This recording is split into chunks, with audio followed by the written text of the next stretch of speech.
네, 인사드리겠습니다. 박성현입니다. 요 시기가 가장 뭐랄까요? 고민이 많은 시기죠. 당장 이제 다음 주에 충원으로 수시 합격하기를 바라는 마음도 있고, 또 한편으로는 가능성이 높지 않다고 판단이 되면 또 정시를 준비해야 되니까 어디서부터 어떻게 준비해야 될지에 대한 고민도 지금 많이 있는 시기인 것 같습니다.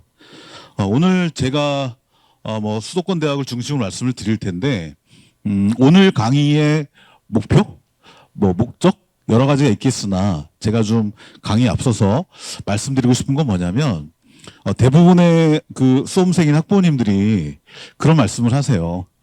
내 아이가 혹은 내가 점수가 몇 점인데 이 점수면 어느 대학에 무슨 과를 갈 수 있겠느냐. 기껏 2시간짜리 강의를 다 했는데 끝나고 나서 이런 질문을 하시는 거예요. 몇 점인데 무슨 대학 가겠냐. 심지어 어느 분은 700점인데 이 700점이면 또 환산 점수잖아요. 수능 점수가 아니고 하여튼 700점인데 이 점수면 어디를 가겠냐. 하여튼 이런 질문을 하시는데 오늘 강의는 우리 아이가 몇 점인데 무슨 대학을 갈 수 있느냐 이런 게 강의 목표가 아닙니다.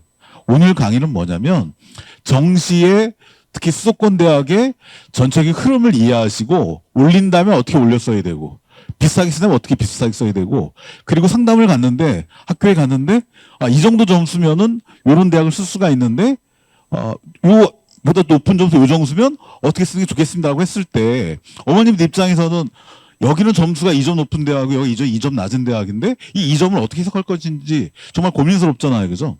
그런 거에 대한 맥락을 오늘 이해하시는 자리다라고 생각하시면 오늘 강의가 좀 더 의미가 있을 것 같습니다. 수시 6장 다 쓰셨죠? 역시 전주 양반들이라, 네, 양반님들이라, 네, 아주 과묵하십니다. 수시 6장입니다. 수시 6장. 그리고 정시는 3장인데, 정시와 수시의 가장 큰 차이가 뭘까? 일단 수시는요, 전형이 여러 개죠. 일단 교과다 그러면 최저가 있냐 없냐, 면접이 있냐 없냐, 학교에서 추천을 받냐 안 받냐, 교과만 놓고 보더라도 벌써 전형이 성격이 여러 개가 나뉘는데 정시는 그냥 다 같은 전형을 쓴다고 생각하시면 돼요. 물론 지원 자격에 따라서 조금 지역 인재라든지 이런 제한되는 전형은 있지만 전체적으로 정시는 같은 전형으로 수시는 다양한 전형으로 접근하기 때문에 그래 정시가 어려운 거고 그리고 또 하나는 성적이에요. 성적. 겉으로 보기에는 성적표가 나왔으니까 배치표 보고서 여기 배치 점수가 몇 점이니까 내가 이 점수로 이 대학을 쓰면 되겠구나 라고 생각을 하면 되겠지만 실제는 그렇지가 않습니다. 실제로는 정말 복잡해요. 그러니까 내가 이미 12월 첫째 주 금요일 날 성적표를 받았는데 이 성적표가 어느 대학의 원서를 쓰냐에 따라서 점수가 달라져요. 그러니까 100분의 1을 보느냐 표준 점수를 보느냐 내가 국어를 잘 봤으면 내가 잘 본 거를 많이 반영하느냐 적게 반영하느냐 가산점이 있느냐 없느냐 그리고 수험생 입장에서는 많이 뽑는 데를 써야 될 거냐 적게 뽑는 데를 써야 될 거냐 경쟁률이 높은 데를 써야 될 거냐 충원율이 높은 데를 써야 될 거냐 경쟁률 높은 데 쓰면 다 떨어진다고 생각하는데 경쟁률 높은 데가 또 경우에 따라서는 충원 인원이 많이 발생하는 그런 경우도 있거든요. 하여튼 그래서 이 고정값이 어느 대학에 들어가냐에 따라서 값이 달라지고 거기에 수험생의 이런 어떤 심리적인 요인이 더해지면서 정시가 복잡한 거죠. 하여튼 그래서 수시든 정시든 이 지원자 풀 내에서 어떤 위치 하냐에 따라서 결과가 달라지는 건데 오늘이 지금 요 12월 21일입니다. 지금 그렇죠? 오늘 12월 21일인데 26일 날이 수시 충원 합격자 미등록 충원 합격자 발표 마감 날에 26일 날이 그러면 사실상 27일 날이 이제 문서 등록이 끝나는 날이고 대학은 28일, 29일 작업해서 한 30일 경에 이제 수시에서 못 뽑은 인원이 몇 명이니까 걔네들을 정시에 넘기겠다. 2월 인원이 확정이 됩니다. 그래서 오늘 날짜는 12월 21일이지만 조금 더 정확한 상담을 해야겠다라고 하는 분들은 요 30일 1일부터 접수긴 하지만 요 30일 이후에 요 상황에서의 2월 규모도 보실 필요가 있다. 자, 그러면 요 순서대로 한번 제가 말씀을 드려볼 텐데 아무래도 가운데 전략 부분을 조금 더 길게 말씀을 드려보겠습니다. 채점 결과를 잠깐만 얘기를 해보겠습니다. 아까 우리 그 장학사님께서 언론에 보도를 말씀하시면서 작년 수능보다 조금 뭐 쉬웠다 뭐 이런 보도가 나왔다 이런 말씀을 주셨는데 그 판단의 근거는 뭐냐면요. 요거. 지금 국어가 139점이거든요. 그러니까 국어를 다 맞은 친구들이 작년에는 150점 정도 수준에서의 점수였는데 139점. 148점 라인이 140점. 그러니까 다 맞은 학생의 점수가 표준 점수가 조금 내려갔다라는 걸 근거로 작년보다 시험이 쉬웠다 이렇게 말하는데 솔직히 저런 친구는 전국에 몇 명 있겠습니까? 다 맞은 친구는. 보통의 친구라면 다 맞는 경우가 흔한 건 아니잖아요. 그러니까 요 말 뜻은 다른 말로 바꾸면 뭐냐면 1등급 컷의 표준 점수는 작년과 올해가 별 차이가 없어요. 1등급 컷. 그러면은 1등급 컷에서 왼 위로 올라가는 다 맞는 사이의 친구들의 이 구간이 좁아졌다는 얘기죠. 그쵸? 150점, 148점이 139점, 140점으로 내려갔다고 한다면 9점, 10점이 없어진 거잖아요, 지금. 그쵸? 그러면 결국 뭐예요? 1등급 컷은 똑같은데 이 벌어지는 게 이렇게 좁아졌으니까 결국은 아이들이 많이 몰려 있는 거죠. 그러니까 1등급 대가 작년에 비하면 이렇게 상당히 뭐랄까 표준 점수 최고점이 내려가면서 모여 있다라는 거죠. 두 번째 특징은 뭐냐면 이 탐구 과목이에요. 탐구 과목. 그러니까 작년까지는 사탐이 있고 과탐이 있었으면 과탐의 표준 점수가 좀 더 높았고 그리고 과탐을 본 아이들의 변환 표준 점수가 좀 더 높았어요. 근데 이번에는 사탐의 표준 점수도 제법 올랐어요. 그래서 사탐과 과탐의 표준 점수의 격차라고 하는 부분에서의 판도가 완전히 달라졌다. 예. 그리고 영어가 1등급이 늘었다. 영어 1등급은 늘었는데 영어 2등급이 살짝 조금 줄었어요. 그러니까 언론에서는 영어 1등급이 늘었다는 걸 되게 강조하는데 정시에서는 1등급 는 것도 중요하겠지만 1등급, 2등급, 3등급의 인원 비율이 중요한데 1등급과 2등급을 합한 비율은 오히려 작년보다 조금 줄어들었어요. 왜냐면은 이제 1등급, 2등급, 3등급, 4등급으로 내려가면서 등급별 그 점수 간격이라는 게 있잖아요. 뒤로 내려가서 격차가 좀 발생할 거잖아요. 그죠? 그런 거에 영향을 준다는 거고, 그리고 최종적으로는 작년보다 18,000명 정도의 수험생이 늘어났다. 혹시 우리 아들 중에 그런 친구가 있을지도 몰라요. 엄마, 나 내년에 다시 하면 안 돼? 아주 진지하게. 이렇게 말하는 친구가 있을 수도 있어요. 그런데 보세요. 올해 수험생이 18,000명이 늘었죠. 그렇죠? 내년 고3이 올해 고3보다 4만여 명 많습니다. 내년에 4만여 명이 많습니다. 그러니까 올해 재학생이 늘었으니까 같은 비율로 재수를 하면 또 재수생이 늘 거 아니에요. 그렇죠? 거기에 내년에 재학생이 4만여 명이 또 는다. 그리고 어떻게 될지는 모르겠으나 의대 문제가 지금 변수잖아요.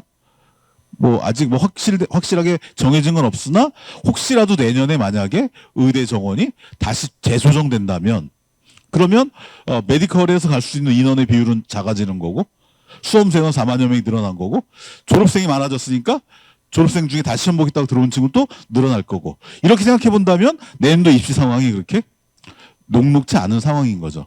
하여튼 그러니까 올해 입장에서는 이런 채점 결과가 나왔지만 어쨌든 올해 상황에서의 최선의 노력을 해서 최선의 결과를 만들어내야 된다. 그래야지 무작정 내가 원하는 만큼의 성적치가 안 났다고 해서 정시 대충 쓰고 뭐 내년에 어떻게 해봐야지 이건 조금 되게 아니라고 위험한 생각이다 라는 말씀을 요거 가지고 드려보는 거고요.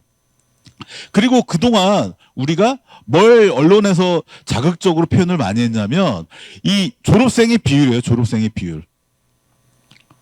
그러니까 졸업생 비율이 작년이 35.37%였거든요.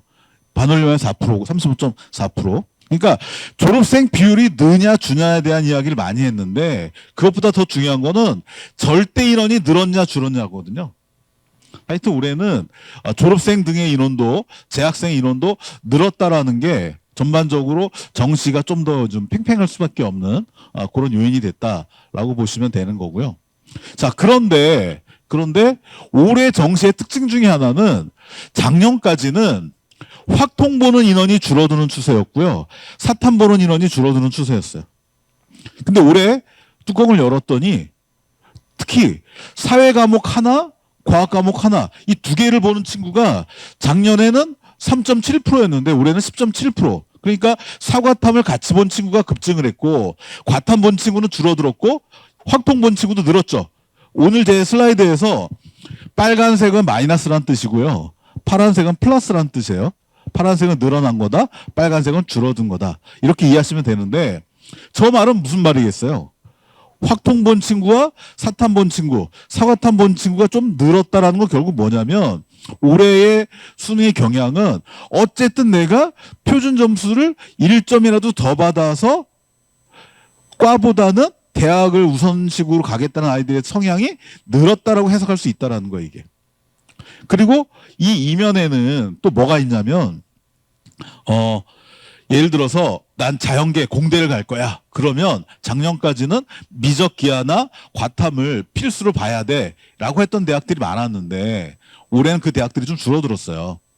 그러니까 꼭 어려운 애가 미적 기하나 과탐을 안 하고도 자연계를 갈 수 있는 방법이 물론 뭐 서울대처럼 막힌 대학들도 있지만 전체적으로 본다면은 풀어지는 게 올해 추세거든요. 내년은 더 풀어주고. 하여튼 그런 걸로 인해서 작년보다는 훨씬 더 대학 중심의 학생 선택 경향이 이런 응시 현황을 가지고서 한번 추론해 볼 수도 있다. 이렇게 보시면 되는 거고요. 이 아까 말씀드린 표준 점수가 좀 더 낮아졌다라고 하는 건 뭐 몇 점에서 몇 점으로 내려갔냐 이거 기억하는 건 아무 의미가 없습니다. 뭐 150점이 뭐 139점이 됐다, 148점이 140점 됐다. 이거는 아무 의미가 없고 이 인원수만큼 줄어들었는데 그러면 131점 정도가 일컷이라고 본다면 아이들이 되게 촘촘해졌으니까 동점자도 많은 거고 그러니까 대학을 잘 골랐어야 된다라고 보시면 되는 거죠. 그래서 좀 더 제가 설명을 드린다면 작년에는 이렇게 150점이었고 133점이었잖아요. 그럼 17점 차이였어요. 국어가 1등급이. 근데 올해 국어는 139점에서 131점 사이니까 8점 차이죠. 구간이 8개. 그러면 17개 구간이 8개의 구간으로 줄어들었으니까 결국 절반 정도가 없어진 거잖아요, 구간이. 그럼 아이들이 중복될 수밖에 없는 거죠. 그래서 작년 수능은 수학이 15개, 국어가 17개, 더하면 32개의 구간이 있었는데 1등급 구간이 올해는 18개니까 작년에 비해서 한 절반 정도 수준의 구간으로 아이들이 밀집돼 있다. 이렇게 이해하시면 되는 거죠. 자, 이거를 그림으로 보여드리면 바로 이해가 되시죠. 이게 왼쪽 게 작년 거, 오른쪽 게 파란 게 올해 거예요. 작년에는 그러면 150점에서 133점까지 이렇게 아이들이 1등급 구간 내에서도 넓게 포진돼 있었는데 올해는 139점에서 131점까지가 1등급이라는 거죠. 이해가 되시죠? 그러니까 작년에는 다 맞은 애들 64명이었던 거예요, 국어가. 다 맞은 친구가. 근데 올해는 몇 명이에요? 비교가 안 되죠. 64명이 1000명이 넘는 인원으로 바뀌어버렸으니까. 수학도 비슷한 양상이다. 600명대에서 1500명대로 이렇게. 자, 그래서 이 아이들이 되게 촘촘하다라는 게. 자, 그런데 국어하고 수학의 경우에 1등급 받은 아이들의 성비가 어떻게 되느냐. 이건 왜 또 의미가 있냐면, 예를 들어서, 이화여대 의대다, 이화여대 약대다, 숙명여대 약대다. 여학생들이 가는 최상위 모집단이 있죠. 거기는 이거 영향을 받는 거죠. 1등급 비율의 영향을 받는 거죠. 자, 그런데 수학의 경우에는 여학생들이 작년에는 26.3%가 1등급이었는데 올해 0.3%가 줄어든 거죠. 그래서 전체적으로 본다면 수학의 경우에는 남학생들의 강세가 이어졌기 때문에 여대라는 측면에서의 지원은 영향을 좀 있지 않겠느냐. 원래 여학생들이 여기도 지금 여학생들도 몇 명 앉아 계신데 솔직히 여학생들이 여대를 그렇게 선호하진 않아요. 과거보다. 예. 여대가 좋냐 나쁘냐의 문제가 아니고 어쨌든 아이들은 어쨌든 요즘 트렌드 자체가 공학대학 위주로 이렇게 선호하는 이런 상황이라는 걸 감안했을 때 그런 면도 좀 있다. 그리고 영어 아까 제가 말씀드렸듯이 1등급은 늘었는데 2등급은 줄었기 때문에 전체적으로는 비슷한 수준이다라는 거 말씀을 드리는 거고요. 여기서부터 뭘 보셔야 되냐면 지금 사탐과 과탐 얘기를 하는 거예요. 사탐이 9개 과목이 있어요. 사탐이 9개 과목이 있고 과탐이 8개 과목이 있어요. 그러니까 이 77점부터 69점까지 이렇게 요 최고점의 평균을 내면은 69.89점, 요 정도 점수가 나오는 거고 여기 67점부터 72점까지 요걸 다 합하면 평균이 70점 정도 나온다는 거예요. 올해 수능이. 그러니까 작년에는 사탐 평균 대 과탐 평균을 보면은 4점이 넘게 차이가 났죠. 근데 올해는 점수가 상당히 붙어 있죠. 그러니까 단순 평균적으로 봤을 때는 사탐과 과탐의 표준 점수의 격차가 줄어들었다라고 말씀드릴 수 있는 건데 그런데 과목으로 가면은 77점과 66점이 존재하고 있는 거예요, 지금. 그러면 생윤 다 맞은 친구는 77점이고 정법, 정처법 다 맞은 친구는 66점이라는 얘기예요. 그러니까 과목별, 선택 과목별 유불리는 존재한다는 뜻이고 그리고 과탐 평균이 70.13점인데 근데 과탐 1과 2로 갔더니 2가 훨씬 점수가 높죠. 자, 그래서 표면적으로는 사탐과 과탐의 표준 점수 격차가 줄어들었다. 그러나 과목으로 들어가면 선택 과목으로 들어가면 여전히 유불리는 있다. 그런 맥락으로 이해하시면 되는 거고 이거를 작년과 올해를 사탐 과탐으로 쪼개 본다면 작년에는 윤리 쪽 본 친구들이 엄청 손해였죠. 근데 올해는 윤리 쪽이 대박인 거죠, 지금. 물론 잘 봤을 때 한정되는 겁니다. 저 상황에서 잘 봤어야 내가 77점을 받는 거죠. 그렇죠? 하여튼 그래서 작년과 탐구의 결과는 매우 다른 양상이 나타났다라고 이렇게 보시면 되는 거고요. 그래서 그거를 제가 좀 더 시각적으로 볼 수 있게끔 한번 만들어 봤어요. 자, 인문 아이들이 가장 많이 보는 조합이 생윤사문이에요. 이렇게 생윤사문.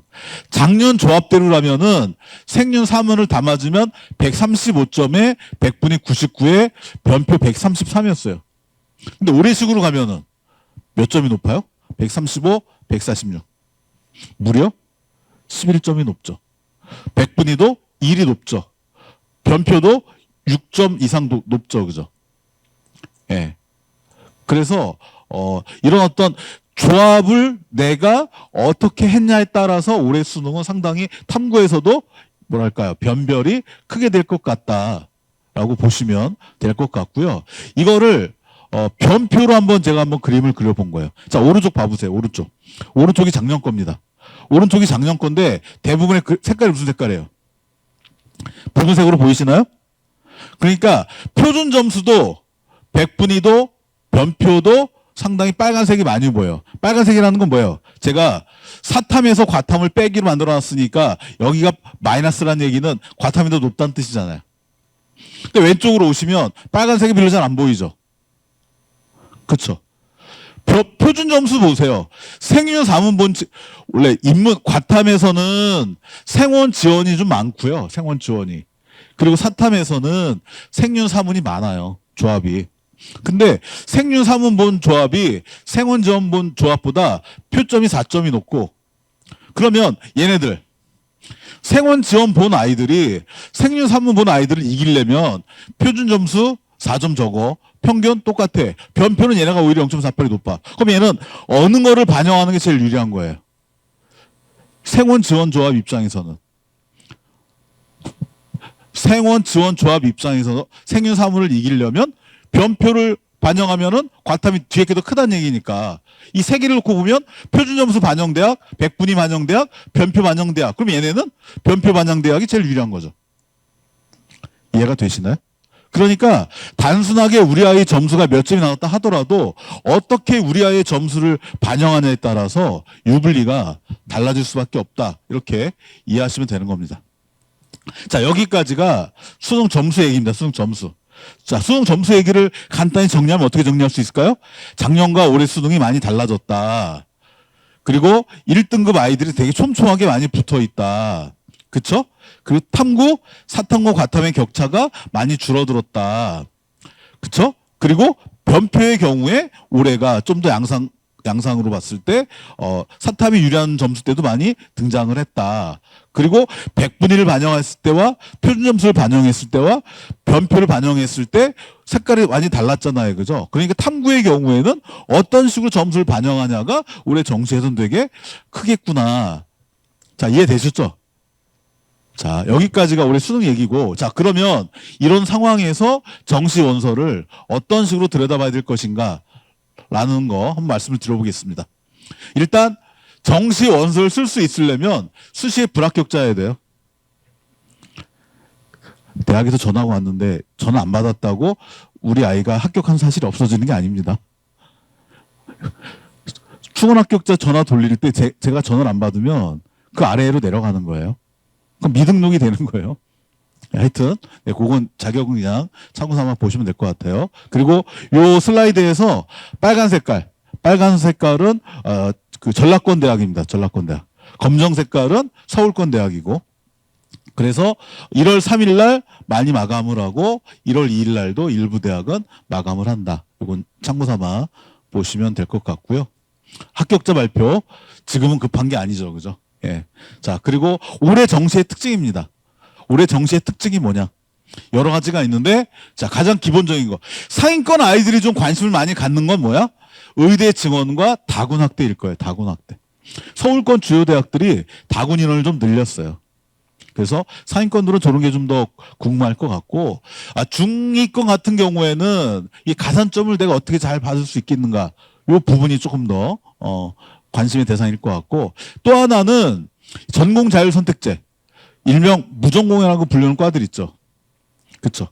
요 인원이 대폭 늘었다. 그래서 이런 것들이 되게 중요한 올해 정시의 특징이다. 이렇게 말씀을 드려볼게요. 자, 여기서부터 이거를 하나씩 쪼개서 말씀을 드려봅니다. 이 노란 색깔. 이게 작년에는 없었는데 올해 다군이 생긴 거예요. 다군. 자, 그러면 한번 생각을 해보세요. 우리 애가 고대를 다군에 써도 붙을 것 같아요. 그럼 가군에 고대를 씁니까? 안 씁니까? 그 성적대가 아니라서 관심이 없으세요? 무슨 얘기냐면 통상적으로 가군 인원이 다군 인원보다 훨씬 더 많거든요. 이 고대 같은 경우에. 근데 다군에 고대가 생겼다는 건 뭐냐면은 이런 거죠. 가군에 나군에 어느 상위권 대학을 써서 붙었는데 붙을 수 있는 성적인데 다군에 이런 대학이 작년에 없었던 거예요. 이게 이 대학이 없었어요. 그러니까 다군을 심지어 안 쓴 친구도 있었어요. 작년에 안 쓴 친구도 있고 아니면 그냥 아예 올려서 뭐 치대를 쓴다든지 한의대를 쓴다든지 그냥 이렇게 던지는 그런 친구들도 있었거든요. 그러면 다군에 고대가 생겼다는 얘기는 치대나 한의대를 올렸었던 아이들이 거기 어차피 합격권이 좀 벌어져 있다고 한다면 그 아이들이 내려올 여지도 있는 거잖아요. 그러니까 이거는 결국 지원 패턴이 작년과 달라질 수 있다는 뜻이에요. 자, 이화여대. 이화여대를 가지고 제가 변화를 좀 설명한다면 작년에는 나군만 뽑았어요. 이렇게. 나군만. 근데 가에 사범대가 이렇게 많이 들어왔고 다. 그러니까 이화여대를 쓸 수 있는 카드가 이제 3장이 된 거죠. 막말로 얘기해서 세상 다 이화여대를 쓸 수도 있는 거죠. 물론 그런 친구가 뭐 실제는 그렇게 많지는 않겠으나, 그렇죠? 하여튼 그래서 이렇게 모집군이 다양해지면은 그럼 성적이 입결이 가군, 나군, 다군 중에 어디가 제일 높을까? 물론 뭐 올해 입시가 진행되지 않아서 정확하게 말씀드릴 수는 없는데 어쨌든 다군이 경쟁률이라든가 합격선이 높게 형성될 가능성은 미루어 짐작을 해볼 수가 있는 거죠. 자, 다군 얘기하고 있습니다. 자, 그러면 아까 말씀드린 그런 대학들은 다군이 늘었는데 전체적으로 보면 어떠냐. 수도권과 지역 국립대를 놓고 보면은 보세요. 가, 나, 다 빨간색이에요. 그러니까 여기서부터는 뭐가 중요한 거냐면 우리 아이의 성적 가능권 대학의 어떤 변동을 보셔야 되는 거예요. 자, 근데 여기는 다 빨간색이야. 서울의 15개 대학만 놓고 보면은 다군만 늘었죠. 근데 뭘 조심하셔야 되냐면 다군이 늘었다는 것만 보세요. 다군이 늘었으면 다군은 어떤 기회가 늘어난 건 맞죠, 그죠? 근데 가군 늘어난 것보다 간하군 줄어든 게 훨씬 더 크죠? 그쵸? 그러면 통상적으로 나군 대학보다는 다군 대학이 적어요. 모집 인원도 작고. 그러면 나군 비슷한 수준의 대학이라면 나군에도 합격 가능성을 잡는 게 일반적이잖아요. 그렇죠? 근데 거기가 인원이 이렇게 많이 줄었어요. 그러니까 저것처럼 이렇게 큰 거시적 관점에서의 인원 변화를 보지 마시고 우리 아이가 쓸 수 있는 성적 가능권 대학에서의 가나다의 변화는 어떻게 되느냐 요거를 좀 이따가 보셔야 되는 겁니다. 자, 그리고 메디컬 쪽은 의대만 늘었다. 메디컬 쪽은 의대만 늘었고 서영고의 경우에는 가군이 좀 더 많이 늘었다라는 거고요. 자, 그 다음에 여기서부터 이제 머리가 좀 아파지기 시작하는데 자, 광운대를 보세요. 광운대. 825명을 정시에서 모집을 하는데 다군이 408명이에요. 그것도 뭘로? 유형원으로. 그러니까 유형원이라는 건 뭐냐면요. 본인이 희망하는 전공을 계열이나 단과대를 벗어나서 좀 더 넓게 고를 수 있는 거예요. 일명 무전공. 예를 들어 뭐 간호대라든가 의대라든가 사범대처럼 자격증을 부여하는 이런 모집 단위를 뺀 일반 모집 단위에 지원이 가능하다는 거거든요. 나중에 전공 선택을. 하여튼 그래서 여기서 408명을 뽑는다, 뭐 숙명이 303명을 뽑는다, 이 인원을 뽑는다라는 게 중요한 게 아니고 저게 작년에 없던 거잖아요. 이게 303명이. 그러면 저 303명을 만들기 위해서는 다른 모집 단위를 다 빼와야 되는 거예요. 그러면 다른 모집 단위는 인원이 많이 줄어들겠죠. 그러면 올해 이 303명의 합격선은 저 대학에서 위쪽에 올라갈 것인가 가운데 들어갈 것인가 아래 들어갈 것인가 모르잖아. 작년 입결이 없으니까. 그리고 나머지 과는 인원이 작년보다 많이 줄어들었기 때문에 나머지 모집 단위도 작년과 합격선이 비쌀 거라고 예상하기가 너무 어렵죠. 자, 그런 이제 골치 아픈 면이 생긴다는 거예요. 자, 그래서 제가 한번 국민대 걸 가져와 봤어요. 국민대 거. 자, 여기 2024 정시예요, 이게. 요게 가군, 국민대 가군인데 국민대 가군을 다 더했더니 작년에 296명이었어요. 근데 올해 국민대 가군을 다 더했더니 요 300명 빼고요. 요 300명 빼고 국민대 가군을 다 더했더니 88명이에요. 그러면 296명일 때 국민대하고 88명일 때 국민대하고 어디가 더 들어가기 어려운 거예요. 당연히 88명 국민대가 더 어려운 거죠. 그러니까 300명 여기 자유전공을 써야 되나? 이게 이제 고민이 되는 거죠. 자, 심지어 건설 시스템 1명 뽑아요. 광고 홍보 1명 뽑아요. 저거 써야 돼요? 말아야 돼요? 1명 뽑는데. 그러니까 모집 인원이 이렇게 줄어든다는 건 뭐냐면 모집 인원이 여기가 많이 줄어들었다는 얘기는 작년의 입결을 그대로 적용하기가 매우 어렵다라는 거겠죠. 자, 그러면 저런 상황에서 그걸로만 끝나야 되는데 여기에 이제 변수가 하나 더 추가가 되는 게 가산점을 줘요. 가산점을. 사탐, 과탐.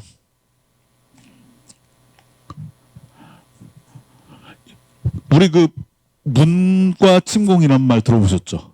예, 언론에서 한 2년 전에 되게 자극적으로 쓴 말인데 문과 침공이라는 게 뭐죠? 결국은 자연성향 아이들이 대학을 자연성향 학과로 가는 게 아니고 인문 쪽으로 건너가서 인문 쪽에서 붙는 거.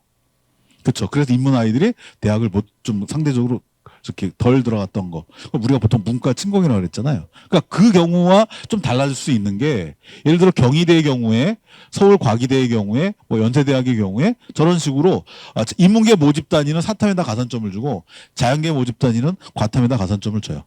자, 그러면 비슷한 수준의 대학을 지원한 아이들 입장에서 과탐을 본 아이는 사탐에 가산점을 주는 대학에 입문을 쓰게 되면은 그만큼의 가산점을 내가 못 받는 거잖아요.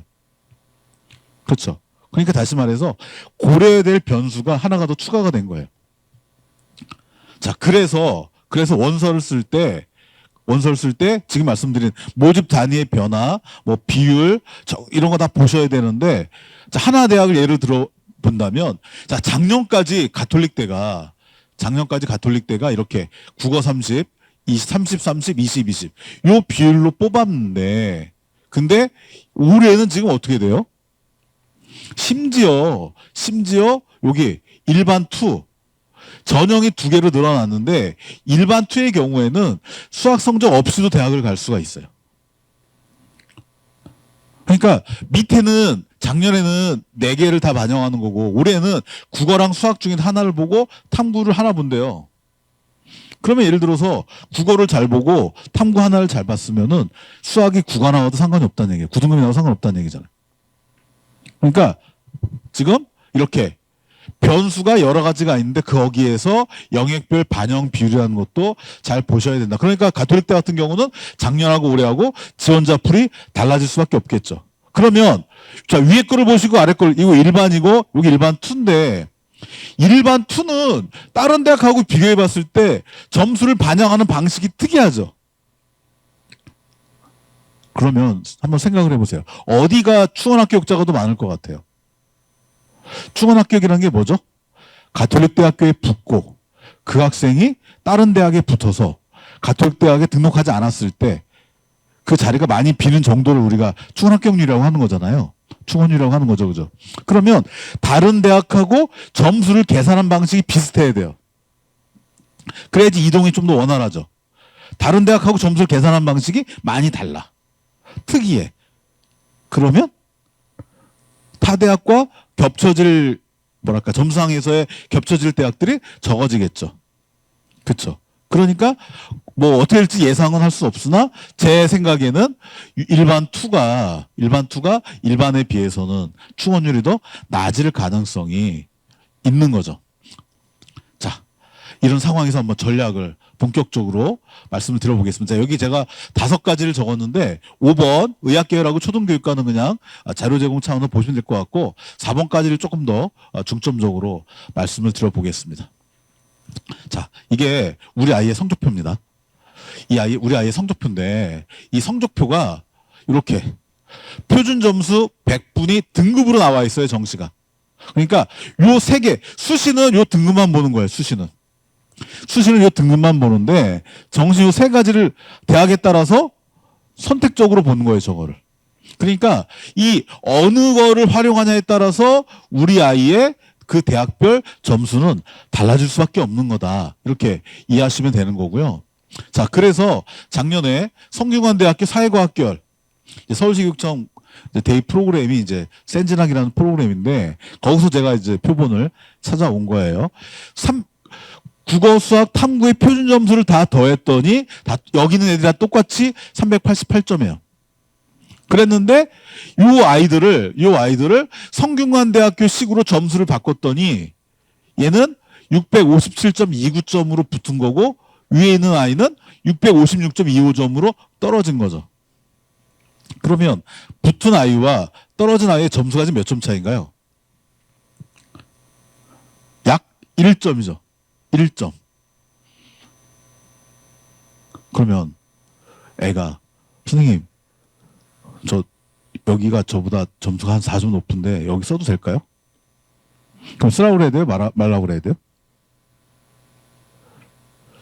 그러니까 제가 좀 말씀드리고 싶은 건 뭐냐면 쓸 수도 있고 안 쓸 수도 있어요. 근데 제 얘기는 뭐냐면 이렇게 어느 대학에 원서를 썼냐에 따라서 그 대학식으로 점수가 이렇게 다 다르게 나온다. 그리고 점수가 생각보다 되게 촘촘하게 붙어 있죠. 1점이니까. 그러니까 미세한 차이로 당락이 갈린다라는 거고요. 그리고 아래 요 388점이 작년 요 방식으로 해서 계산이 나온 거예요, 지금. 600 몇 점 나온 게. 근데 올해 성대는요, 정말 예측하기 쉽지 않은 게 AB가 뭘까요, AB가? A 방식으로 점수가 유리하면 너 A 방식으로 점수를 계산해 줄게. B 방식으로 너가 유리하면 B 방식으로 점수를 계산해 줄게. 그러면 예를 들어서 작년 같은 경우는 국어를 잘 본 애가 있고 수학을 잘 본 애가 있다면 어느 걸 더 잘 본 애가 유리했던 거예요, 작년에는. 국어를 잘 봤던 애가 유리했던 거죠. 국어 반영 비율이 높으니까. 근데 올해는 국어를 잘 본 애는 그래도 A 방식으로 계산해 줄게. 수학을 잘 본 아이는 그래도 B 방식으로 계산해 줄게. 예, 그러니까 작년에 비해서는 성균관대학을 뭐랄까 검토하는 아이들의 어떤 조합 방식이 늘어날 수밖에 없는 거죠, 저게. 자, 그래서 그 대학들이 표준 점수를 쓰느냐, 탐구의 변표를 쓰느냐, 백분위를 쓰느냐. 제가 질문 한번 드려볼까요?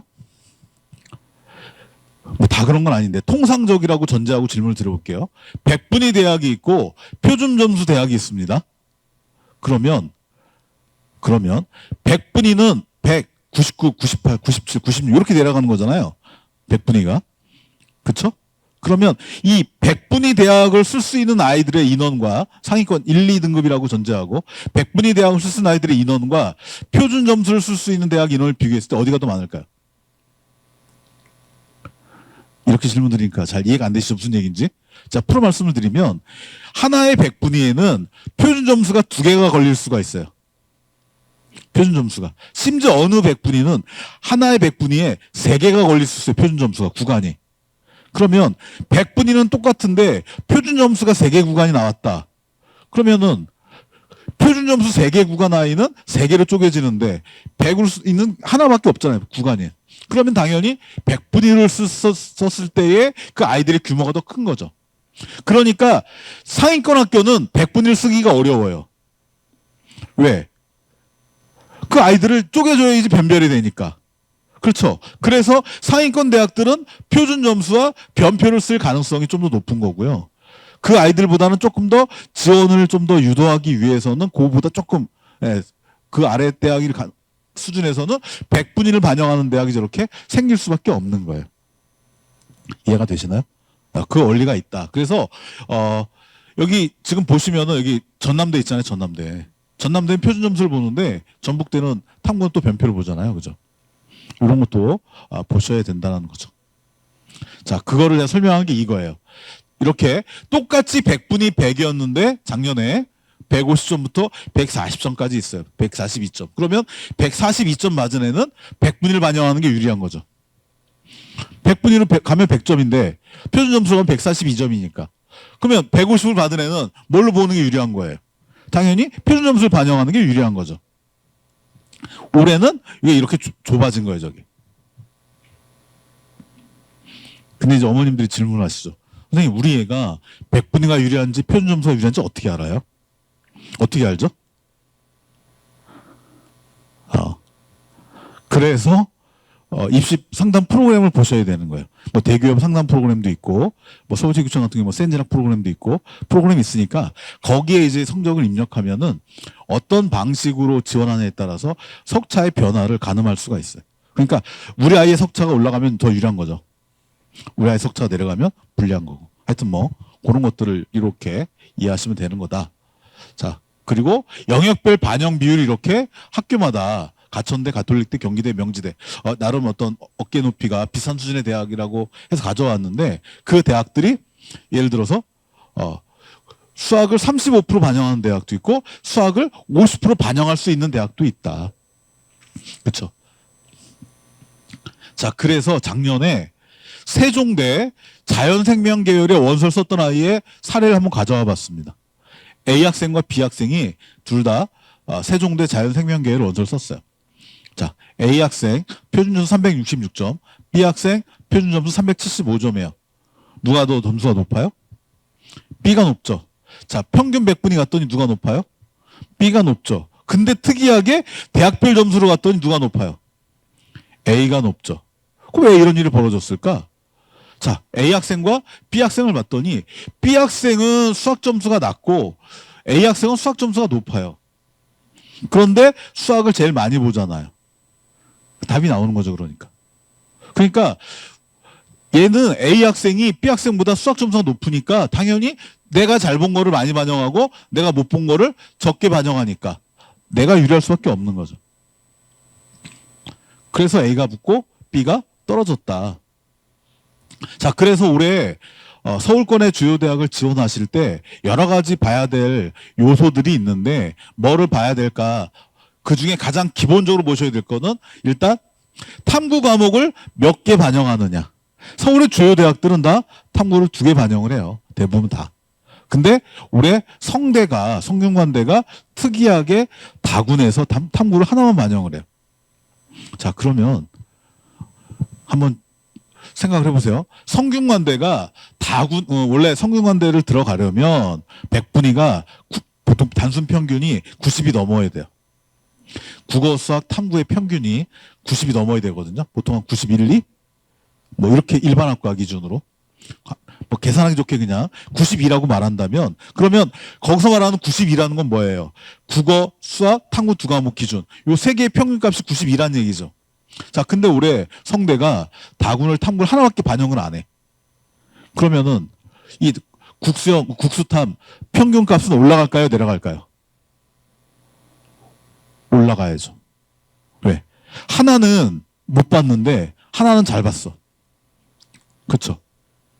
그러니까 92%가 단순 평균이라고 쳤을 때, 가정했을 때 그 정도로 맞춰도 92 정도 되는 수준의 아이가 쓰면은 붙기가 어려울 거예요. 왜? 그거는 2과목 기준이고 올해는 1과목 기준이니까. 하여튼 그런 걸 보셔야 되는 거고, 두 번째로 보셔야 될 건 뭐냐면 이게 되게 의미가 있는 건데 지금 분모가 국어고 분자가 수학이에요.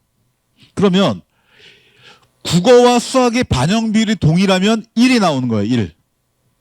그리고 1보다 작으면 분모가 큰 거죠. 1보다 크면 분자가 큰 거고. 그러니까 예를 들어서 어디를 보시냐. 여기 연세대 잠깐 보세요. 연세대는 0.7이에요. 그러면 분자보다 분모가 더 큰 거죠. 그러니까 얘네는 연대 인문은 국어를 더 비중 있게 본다는 뜻이에요. 그럼 여기서 우리가 연대가 뭐 수학을 국어로 나눴을 때 비율이 몇 프로냐 이거를 아는 건 의미가 없어요. 그러면 뭘 보셔야 되는 거냐면 연대를 고민하는 친구들이 고대도 고민할 거 아니에요. 그러면 비슷한 수준의 어깨 높이가 비슷한 수준의 대학들이 어떻게 차이가 있는가를 보셔야 되는 거예요. 그랬더니 자 고대를 보세요. 고대를 봤더니 1.0이에요. 1.0. 그러니까 고대는 국어와 수학의 반영비가 동일한 거잖아요.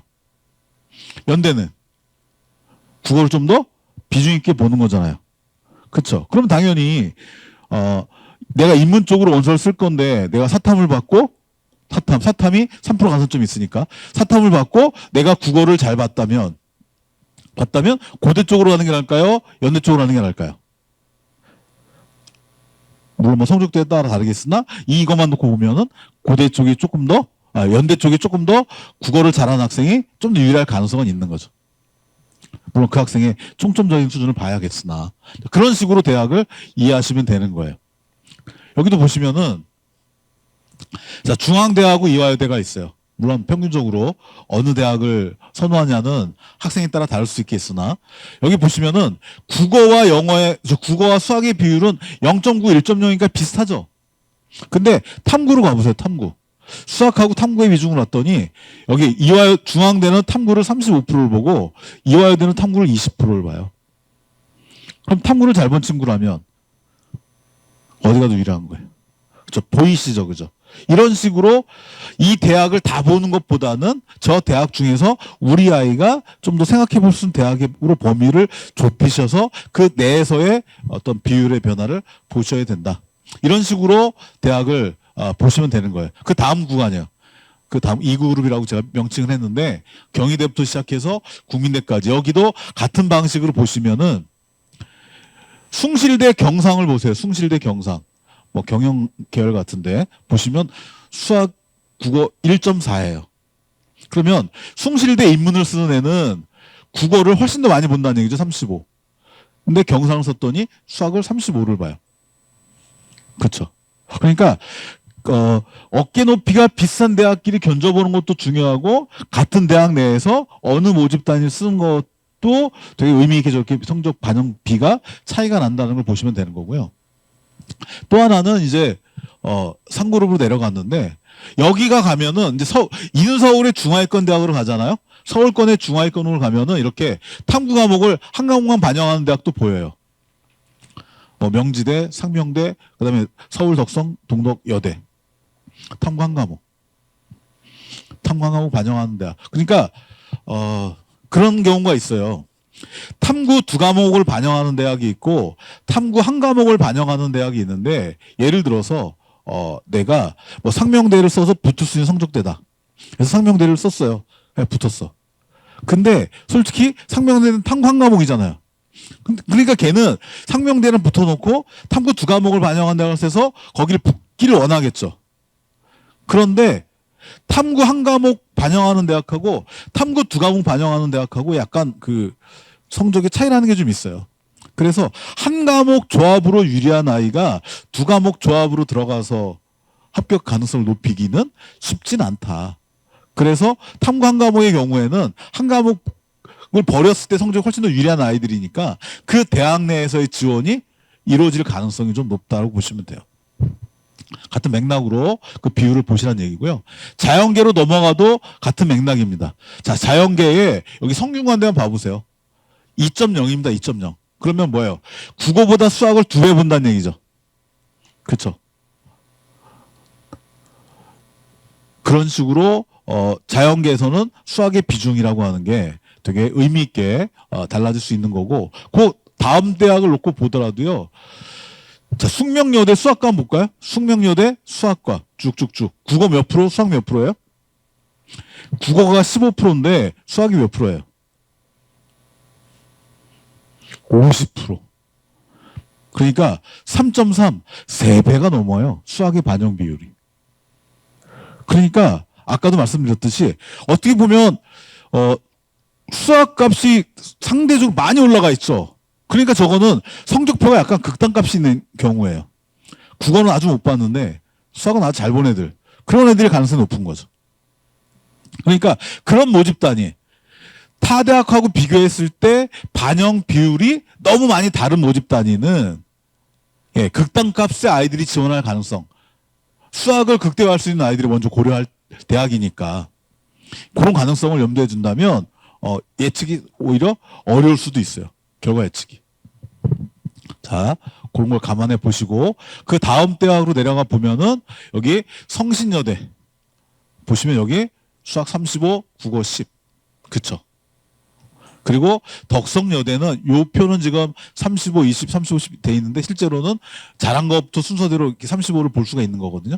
그렇게 본다면 이 국어를 10% 반영할 수도 있고 국어를 35% 반영할 수도 있다는 뜻이죠. 그렇죠? 자, 그런 맥락에서 유리 분리가 명확하게 달릴 수도 있다라는 걸 여러분들이 잘 기억해 두실 필요가 있다. 자, 그 다음. 지금 어저께 밤에 성균관대가 변표를 발표했거든요. 변표가 뭐냐면 이런 거예요. 과목별로 표준 점수의 최고점이 다르기 때문에 표준 점수가 높게 나온 과목을 다 맞은 아이가 표준 점수를 낮게 나온 과목을 다 맞은 아이보다 훨씬 유리하잖아요. 그래서 그 유불리를 좀 완화시켜 보려고 만드는 게 변환 표준 점수예요. 변표. 자, 그래서 자, 오른쪽을 봐보시고 자, 오른쪽을 봐보세요. 이게 2024예요. 자, 그래프를 어떻게 써놨어요? 사탐에서 과탐을 뺀다라고 써있죠, 이렇게. 그러면 이 빨간 값이란 건 무슨 뜻이에요, 그러면은 과탐이 더 크다는 거잖아요, 숫자가. 그래서 작년에는 이렇게 85%까지가 빨간 값이었는데 올해는 88%까지가 빨간색이에요. 그러니까 이 성적대 구간에서는 사과탐의 유불리가 역전됐다는 얘기죠. 그렇죠? 자, 그 얘기입니다. 그 얘기를 이건 올해 걸 다 적어놓은 거고 이건 작년과 비교한 거고. 자, 그러면 작년에 어떻게 했길래 올해는 어떻게 할 것으로 예상하는 게 의미가 있는 거냐. 자, 일단 제가 그 좀 대표적인 대학 몇 개를 가져와 봤는데 이것도 마찬가지예요. 제가 지금 4개 대학을 예로 갖고 온 거예요. 여기서는 개별 대학의 방식을 이해하는 건 큰 의미가 없고 좀 더 이렇게 견줘야 될 대학끼리 한번 보시라는 거예요. 일단 고려대학이 있고 연세대학이 있어요. 근데 연세대학은 통합이에요. 통합. 사탐을 보나 과탐을 보나 요 100분위에는 같은 값을 가져가는 거예요.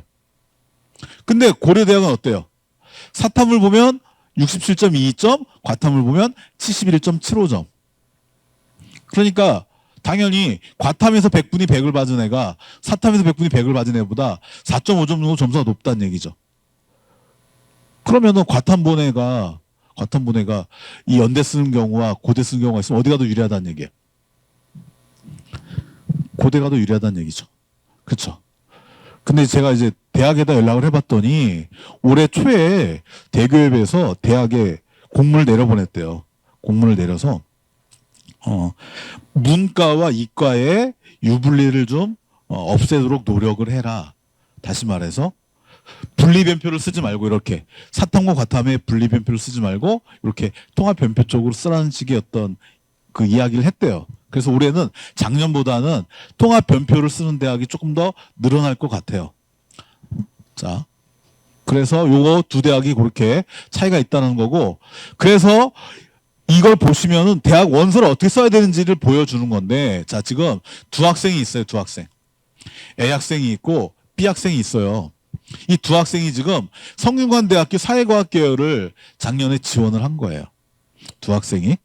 자, 그런데 제가 말씀드리고 싶은 건 뭐냐면, 자, A 학생과 B 학생 중에 누가 붙었냐, 이걸 말씀드리는 게 아니고, B 학생, 자, 보시면은, 이걸 왜 이렇게 말씀드리냐면, 자, A 학생과 B 학생인데, A 학생과 B 학생이요. 성균관대 반영식이에요. 성균관대 반영식. 자, 그랬더니, 여기 보면은, 이 두 지원자가 성균관대 사회과학계열을 지원했잖아요. 어느 학생이 점수가 더 높아요? A가 높죠. 그러니까 A가 붙었을 거예요. 그렇죠? 이걸 제가 말씀드리려는 게 아니고, 그럼 지원자 B 입장에서 성대와 서강대를 두고 만약에 소신 상향 지원을 생각해 본다고 생각해 보세요. 내가 성대와 서강대 두 학교 중에서 한 대학을 내가 소신거 쓰고 싶다, 올려 쓰고 싶다 라고 했을 때 어느 대학을 쓰는 게 맞는 거냐. 일단 이 B 학생이 99%, 90%예요. 100분위가.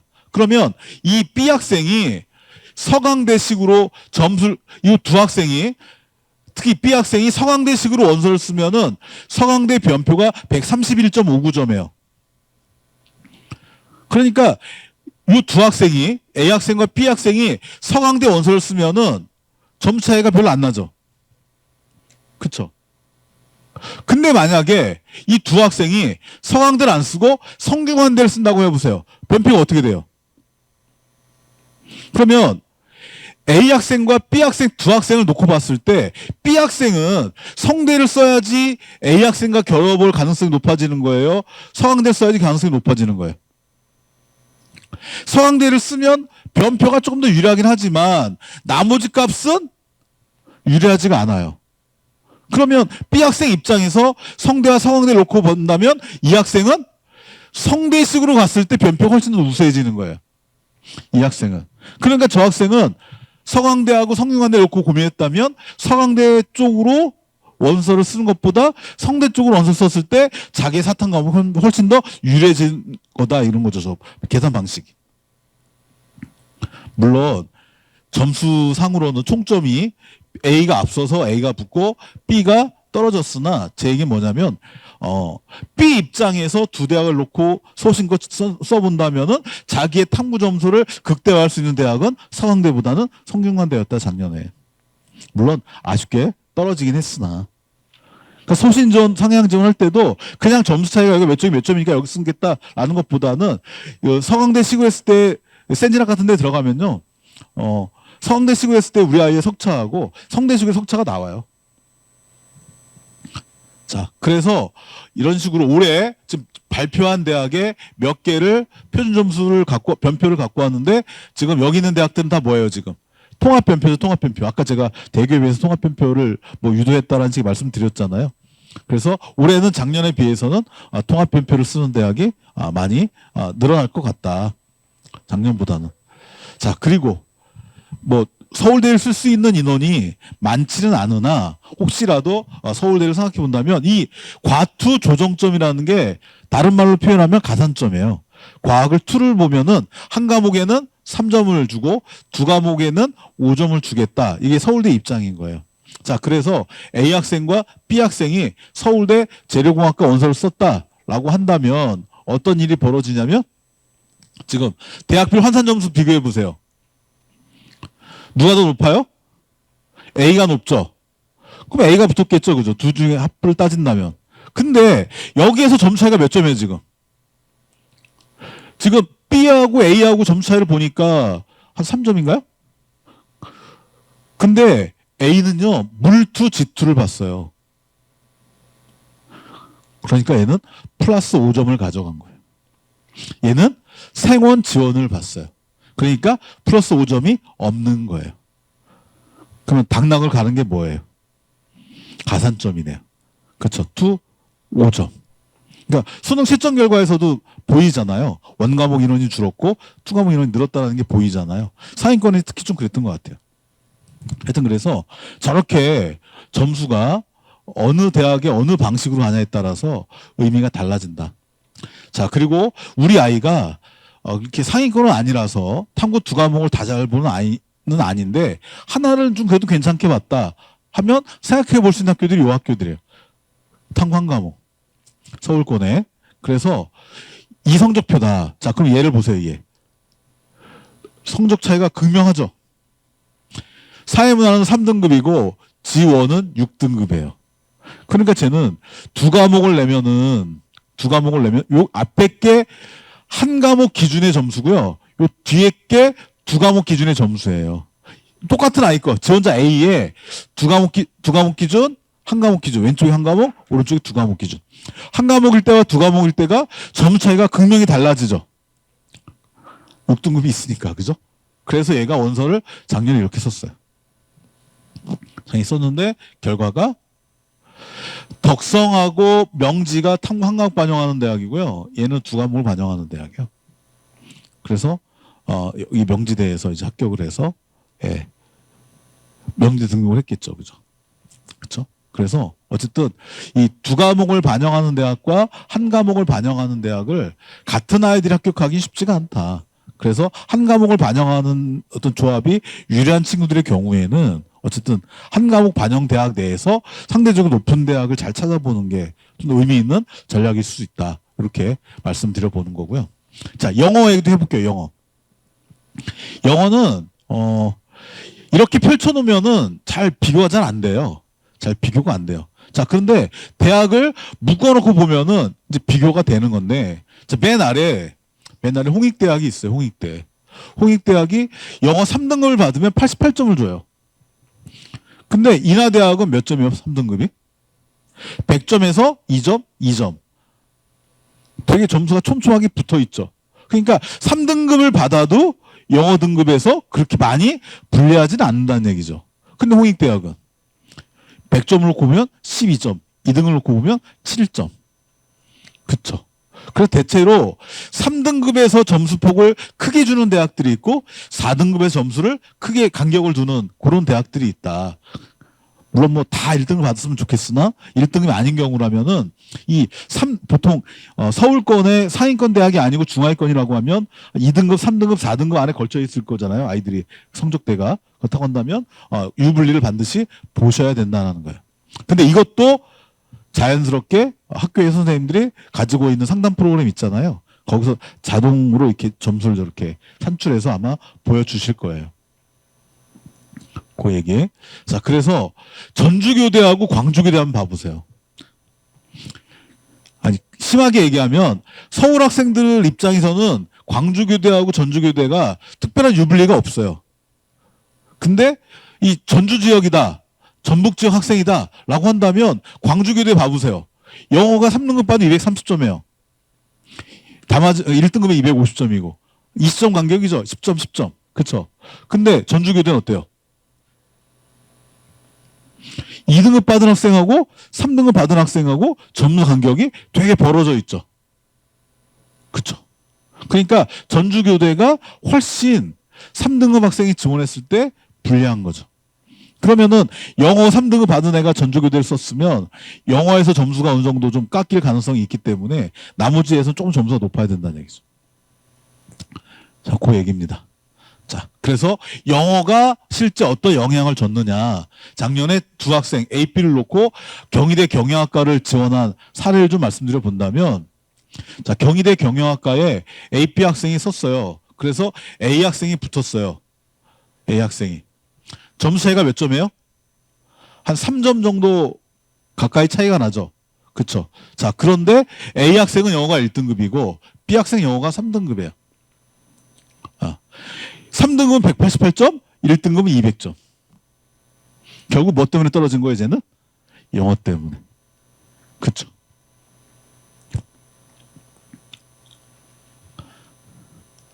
자, 경쟁률 얘기 또 해볼게요, 이제 두 번째. 자, 원서를 언제 써야 될까요? 첫날 써야 되나요? 마지막 날 써야 되나요? 뭐 쓰고 싶을 때 쓰면 되죠, 그죠? 예. 근데 평균적으로 이 블라인드 시간이란 말을 적어놨잖아요. 저 블라인드 시간이라는 건 뭐냐면 대학이 마지막 날 뭐 12시까지만 보여주는 대학이 있고 경쟁률을 어느 대학은 1시까지만 보여주는 대학이 있고 어떤 대학은 뭐 2시까지만 보여주는 대학도 있어요. 또 어떤 대학은 아예 실시간으로 계속 공개하는 대학도 있어요. 실시간으로 계속 공개하는 대학은 아이들 모집이 좀 어려운 학교들이 좀 그런 경향이 있는데 어쨌든 그 문 닫을 때 원서를 마감했을 때와 경쟁률을 보여줬을 때 그 사이 시간 있죠. 그 사이 시간을 블라인드 시간이라고 하는 거예요. 그랬더니 서울 주요 대학들은 한 44%가 블라인드 시간에 원서가 들어오더라. 그리고 여기 전북권 학생이 쓸 수 있는 직어국, 뭐 전남대, 전북대, 충남대, 충북대 여기는 한 37%. 교대는 무려 47% 아이들이 블라인드 시간에 작년에 원서가 들어왔어요. 그러니까 평균적으로는 좀 보셔야 돼요. 수시와 다르게 정시, 특히나 더 정시는 원서를 좀 갖고서 마지막 날에 어떤 그 경쟁률의 흐름, 추이 이런 것들을 좀 보시고 원서를 쓰셔야 되는데 결국 이 경쟁률과 충원이라고 하는 것은 결국 어디서 오는 거냐면 딱 보시면 이게 어떻게 되는 거냐면 서울대가 나군에서 이 정도 인원을 뽑는데 서울대 애들이 어디로 많이 빠져가냐에 따라서 구멍이 생기는 거잖아요. 결국 이 나군의 서울대 애들이 가다군의 의학대로 얼마나 빠져가냐에 따라서 서울대의 충원율이 달라지는 거죠. 그러면 이 1177명 중에서 서울대를 등록하지 않고 가군이나 다군의 다른 의학학 계열로 이동한 아이들이 생기면 그 자리를 밑에 애들이 차고 들어가는 거죠, 이제. 그러니까 군이 가나다 세 개가 있기 때문에 그 세 개 중에 한 군데를 선택할 수밖에 없고 두 개를 붙든 세 개를 붙든 복수로 붙었을 때는 하나밖에 등록을 못 하잖아요. 그러니까 충원이 발생할 수 있는 거다. 그래서 충원의 가장 기본은 뭐냐면 모집 인원이에요. 모집 인원. 자, 이걸 보시면 이제 지금 대학에 제가 이렇게 구간을 잘랐어요. 구간. 여기는 이제 뭐 애들 말로 하늘에 있는 대학이죠. 뭐 하여튼 예, 그런 대학인데 요 세 개 대학은 전체적으로 조금씩 늘었네요. 그죠? 그쵸? 자, 근데 그 아래 대학을 보세요. 요 아래 대학으로 갔더니 네 개 대학, 서강대, 성균관대, 중앙대, 한양대. 요 아래 대학으로 갔더니 나군이 급감을 했어요. 그쵸? 다군이 급증했어요. 자, 그 아래 대학을 갔더니 나군 급감하고 가군도 많이 늘었네요. 여기는. 그쵸? 그러니까 우리 아이가 이 네 개 구간 중에서 어느 구간대에 위치한 성적이냐에 따라서 그 구간 내에서의 변화를 보셔야 되는데 이 네 번째 구간으로 본다면 건대는 나군이 많이 늘었고 동대는 다군이 많이 늘었고 숙대는 나군이 많이 늘었네요.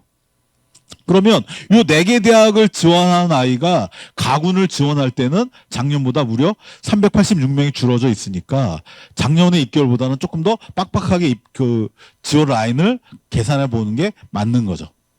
자, 요렇게 보란 얘기고, 자, 다군만 놓고 본다면, 자, 작년에는 다군이 의학학 계열 다음이 성대, 중앙대였어요. 뭐 사이가 없었어요, 여기가. 다군이. 근데 올해는 다군이 이렇게 많이 생겼어요, 이렇게.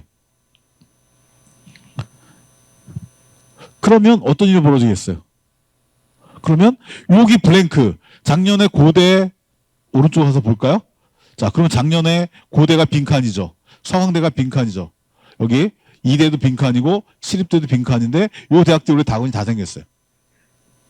그러면 여기 고대 의학학 계열을 쓸 수 있는 이 친구들은 당연히 의학학 계열을 가겠으나 이 고대 정도를 쓸 수 있는 친구가 다군에 작년에는 성대로 내려갔을 텐데 아니면 중앙대로 내려갔을 텐데 올해는 얘네가 여기까지 안 내려갈 가능성이 있겠죠. 그렇죠. 그러면 중앙대 같은 경우는 한양대 같은 경우는 특히 중앙대 같은 경우는 경쟁률이나 합격선이 특히 합격선은 작년과 비교했을 때 꼭 그런 건 아니겠으나 올라갈 가능성보다는 내려갈 가능성이 좀 더 있다고 말씀드릴 수 있겠죠. 그러니까 저거를 보시면서 모집군이 어떻게 변했으니까 올해 똑같은 중앙대여도 똑같은 이화여대에도 작년과 다르겠구나 이렇게 해석을 하셔야 돼요. 그 아래 구간의 대학들이에요. 자, 여기 보시면은 예를 들어 우리 애가 숭실대나 아주대나 인하대 정도를 갈 수 있는 아이다 라고 생각해 보면 이 대학들의 특징이 뭐예요? 다군 극감이에요. 그러면 다군을 저 대학 써서는 작년보다 더 입결이 저기는 올라갈 가능성이 있는 거죠. 그런 식으로 저 대학 상황을 보셔야 된다. 자, 그러면 자, 여기서부터 이제 그러면 어디가 많이 빠지는가를 봐보세요. 자, 인문이에요, 인문. 자, 인문 서울대를 보시면은 9.3%예요. 서울대 인문을 붙고 딴 데로 나가는 아이가 9% 정도밖에 안 돼요. 그러면 얘가 나가면 어떻게 되는 거예요? 여기 애들이 이렇게 이렇게 화살표 이렇게 되겠죠, 이렇게. 그쵸?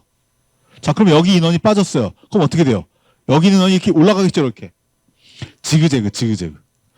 얘가 이렇게 가다구로 빠져나가면 여기 있는 애들이 이렇게 올라가는 거고, 여기가 빠지면 여기 있는 애들이 위로 올라가는 거예요. 그럼 여기가 빠지면 여기가 또 위로 올라가는 거예요, 이렇게.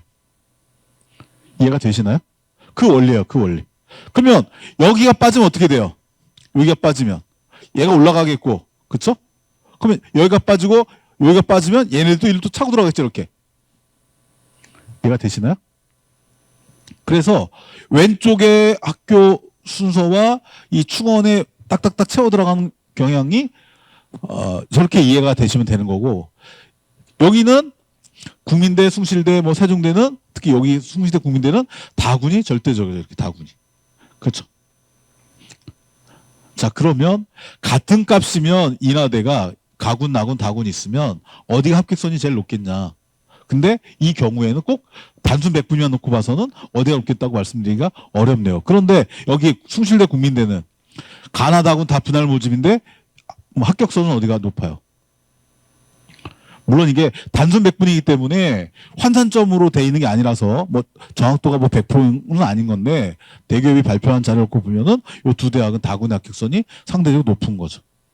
그리고 앞에 가서 중앙대를 다시 한번 보여드리면, 자, 중앙대학도 가군, 나군, 다군 분할 모집이잖아요. 어디가 제일 높아요?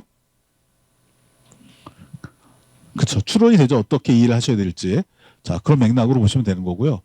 자연 서울대가 아까 인문은 9%였는데 자연은 훨씬 더 많이 빠지죠. 의학대로 빠지니까. 예, 그래서 여기 빠지면은 여기 있는 아이들 또 이렇게 채우는 거죠, 이렇게. 같은 맥락으로 또 이렇게 채우는 거고. 성균관대 작년에 몇 바퀴 돌았어요? 한 바퀴 돌면 100이거든요. 21바퀴. 예.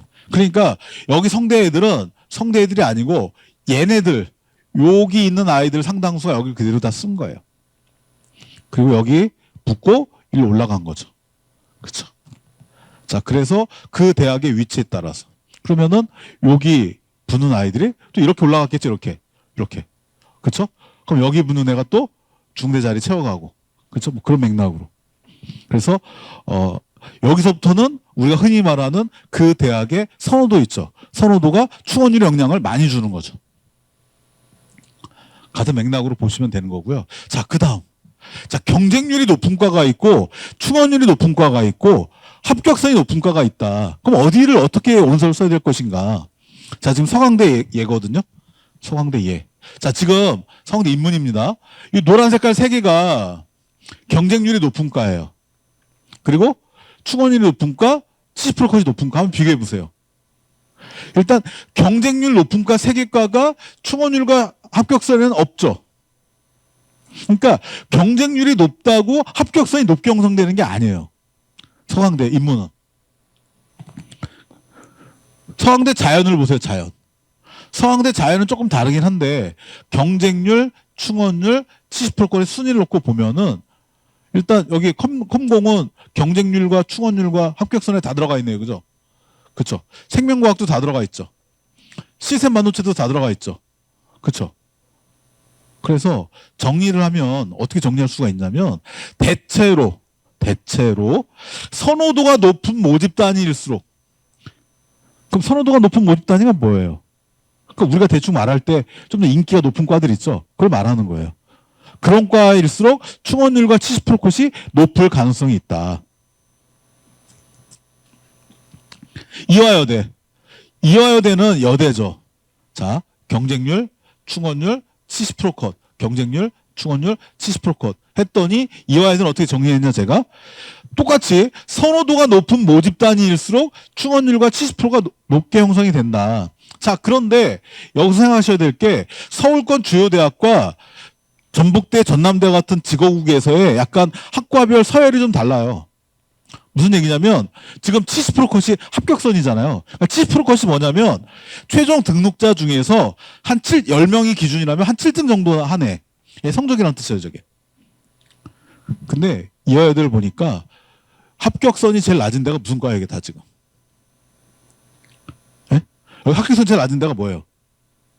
사범대요, 사범대. 그러니까 서울 상위권 대학은 간호학과와 사범대가 하위권 학과예요. 서울 상위권 대학. 근데 간호학과가 성신여대 정도까지 내려오면 간호학과가 제일 높은 과예요. 그러니까 상위권 학과는 뭐랄까 전체적인 어떤 취업률에 대한 어떤 강점이 있는 대학인데 중위권 이하로 내려가면 취업률과 직결되는 과들이 선호도가 높을 가능성이 높아요. 그게 이제 전북대다 그러면 간호학과나 사범대가 인기학과죠. 그러니까 서울에 있는 주요 대학과 이런 어떤 직어국의 이런 학과의 서열이 조금 서열 선호도가 좀 이제 차이가 있을 수 있다는 걸 보시라는 얘기예요. 그걸 이렇게 이해하시면 되는 거고요. 자, 숭실대 이것도 제가 자료집에 다 있죠, 그죠? 이것도 선호도라는 측면에서 학과가 합격선이 높다라는 걸 보여드리는 거예요, 숭실대. 그리고 상명대. 자, 상명대는 서울권에서도 중하위권에 있는 대학이죠. 그렇죠? 그래서 영어교육과 교육학과, 국어교육과, 이쪽에 수학교육과, 사범대 성적이 높은 편이에요. 상명대는 사범대가 점수가 높아요. 그래서 사범대 점수가 높냐, 간호학과 점수가 높냐는 그 대학에 대한 선호도와 어떻게 보면 좀 이렇게 반비례 관계? 뭐 이런 것과 있을 수 있다. 비슷한 수준의 대학끼리 비교해 본다면.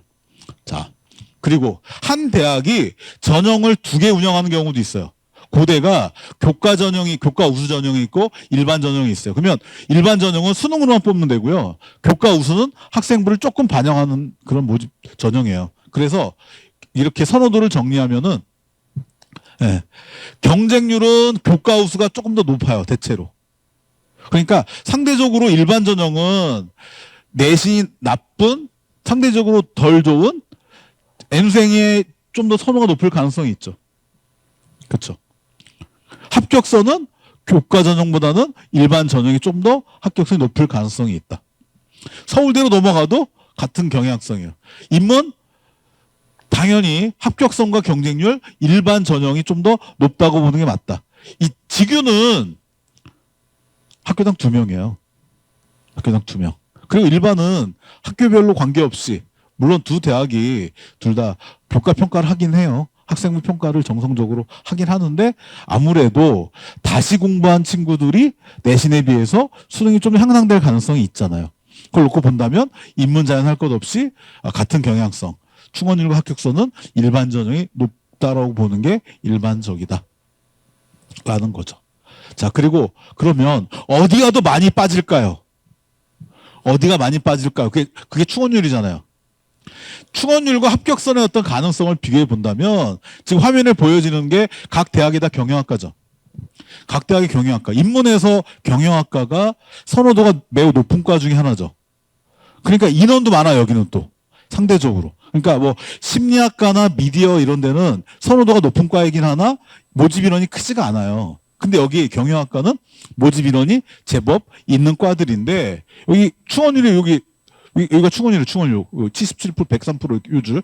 충원율이 높다 보니까 합격선의 끝선을 살펴보면은 대체로 점수 차이가 좀 난다는 거예요. 여기 뭐 홍대는 뭐 이렇게 사례 끝이 많이 내려가지는 않았는데 연대 경영 봐보세요. 대학이 발표한 70%는 731.9예요. 근데 서울시교육청이 확인한 점수는 722점. 몇 점 차이예요, 이게 지금? 어마어마하죠. 그쵸?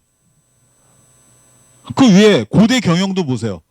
대학이 발표한 70% 컷은 678점인데 서울시교육청이 수합한 사례는 몇 점이 끝이에요? 670점대죠.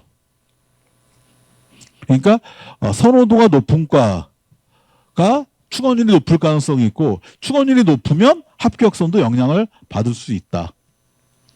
자, 이건 학교 레벨을 좀 다양하게 섞었어요. 그래서 각 대학에서 요 색칠에 음영이 들어가 있는 데가 충원율이 되게 높은데요. 여기가 충원율이 253%, 95%, 259%, 338%. 여기도 보면은 이 인하대는 사례가 이렇게 끝선이 낮지는 않은데 나머지 대학 보시면 여기 어디를 볼까요? 숙명여대 생명시스템 대학이 발표한 70% 컷은 856점인데 어디가 대기업 상담 프로그램 대기업 포털이죠 포털 거기 들어가 있는 거는 여기에 몇 점이에요 지금 845점 10점이 넘게 차이 나죠. 어쨌든 충원율이 높은 데하고 충원율이 안 높은 데가 있다면 평균적으로는 충원율이 합격선 끝선에 영향을 줄 가능성은 있다라고 보시면 되는 거고. 자, 그 다음에 무전공 전공 자율 선택지를 어떻게 원서를 쓸 것인가. 일단 유형 1이라는 게 있고 유형 2라는 게 있어요. 수시 원서 써보셔도 아실 거잖아요. 유형 1과 유형 2의 차이. 유형 2는 계열이나 단과대 내에서 고르는 거고요. 유형 1은 대학에서 고르는 거고. 물론 여기에는 자격증이 이제 부여되는 전공의 경우에는 제한되는 게 일반적이죠. 자, 이런 상황에서 어디를 써야 될 것이냐. 이게 지금 올해 정시에 무전공 정리한 거예요, 이게 지금. 딱 봐도 너무 많죠. 엄청나게 많아요. 엄청나게 많아. 근데 하나 조심해야 될 게 뭐냐면은 위에 게 유형 1이고 아래 게 유형 2예요. 아까 제가 뭐라 그랬죠? 유형 2는 계열이나 단과대 내에서 전공을 골라가는 거고 유형 1은 좀 더 넓게 자격증 부여하는 일부 모집 단위를 뺀 전체 대학에서 전공을 선택할 수 있다는 거였잖아요. 자, 그런데 여기 세종대를 잠깐 보시면은 경상호텔 공과라고 적혀 있죠. 자, 그러니까 우리가 직관적으로 이해할 수 있죠. 아, 세종대 경상호텔은 여기 계열대에서 전공을 골라가는 거고 공과는 공과대에서 전공을 골라가는 거구나. 이렇게 이해할 수 있죠. 그죠? 자, 근데 여기 맨 위에 올라가서 가톨릭대 봐보세요. 국민대. 인문, 자연, 예체라고 적혀 있죠. 그쵸? 근데 유형원이야. 그러니까 이름만 놓고 보면은 인문이라고 써져 있으니까 저거는 인문에서만 과를 고르나? 이렇게 이해할 수 있다는 거죠. 근데 유형 1이라는 거예요. 그러니까 모집 단위만 그렇게 구분이 돼 있지 실제 유형 1과 유형 2가 이름만으로 해석하기엔 좀 이렇게 확인이 필요한 경우도 있다는 얘기야. 그걸 조심하시라는 얘기야.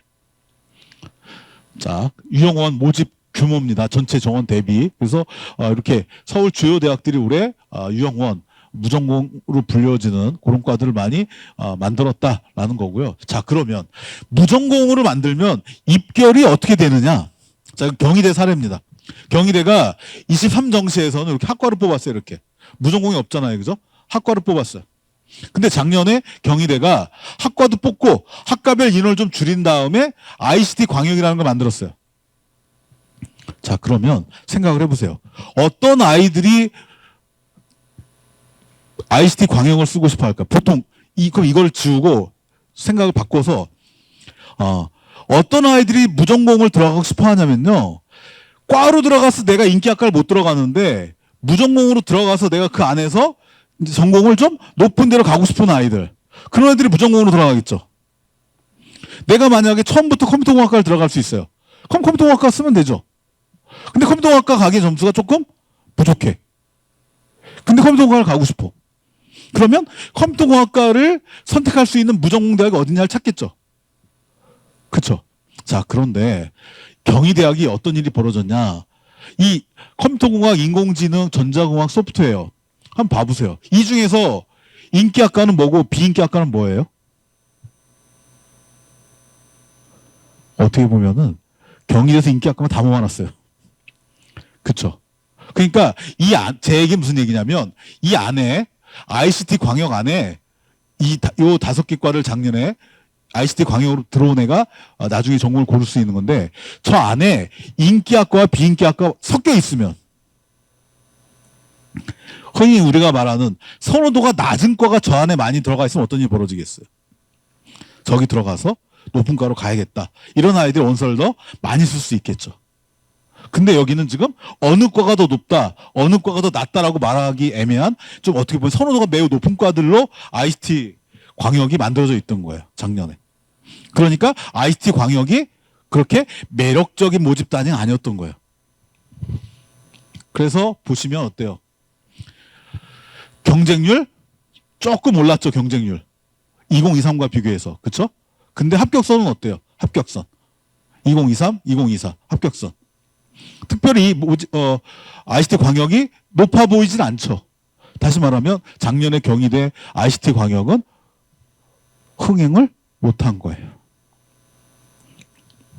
이해가 되시죠? 그러니까 저과를 갈 수 없는 아이들이 광역으로 들어가서 좀 더 선호도가 높은 과로 들어가려는 게 아이들의 심리인데 그 심리를 반영하기에는 저 모집단의 특성이 그렇지 못하다라는 거예요. 자, 성신여대 볼까요? 성신여대. 성신여대는 경희대하고 조금 더 사례가 달라요. 자, 성신여대는 재작년에 이렇게 과로 뽑았어요. 이렇게. 과로. 다 과로 뽑았는데 작년에 어떻게 뽑았어요? 인문융합 예술 계열로 해가지고 93명을 뽑았어요. 자, 그러면 이걸 볼 때 우리가 뭘 봐야 되냐면 요 인문융합 예술 계열로 들어가면 여기 있는 과들 나중에 전공을 고를 수 있다는 뜻이잖아요. 그러면 요 안에 아이들이 선호하는 과가 아이들이 선호하지 않는 과가 섞여서 많이 들어가 있어야 돼 이게. 근데 이 중에서 아이들의 선호도가 특별히 높은 과가 뭐예요? 물론 뭐 문화예술 경영 붙어 있어서 저게 높을래나? 근데 경영학과가 있는데 문화예술 경영? 그쵸. 그러니까 경영학과하고 문화예술 경영은 좀 결이 다르죠.